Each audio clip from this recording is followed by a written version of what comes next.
front of the Lasal University, Las Marinas. We all know that this establishment is an eco-friendly convenience store.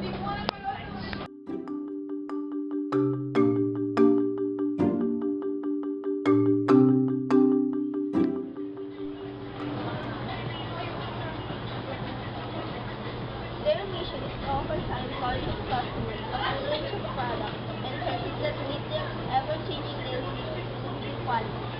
Today, 7-Eleven is the country's biggest convenience store chain with over 700 stores. 7-Eleven started this eco-friendly project. They start to use brown bags instead of plastic. They use like this. They don't allow students to use straw anymore, and they are not giving cup cover anymore.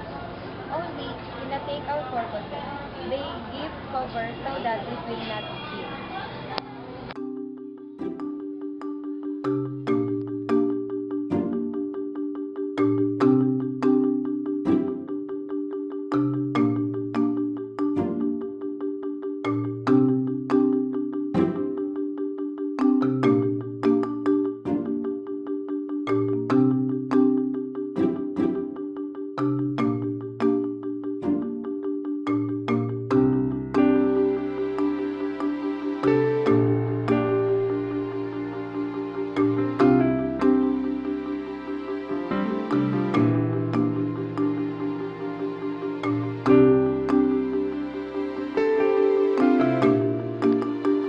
They also maintain the cleanliness inside and outside of the store.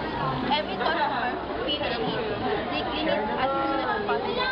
This is to maintain the cleanliness of the area. Extra pa sa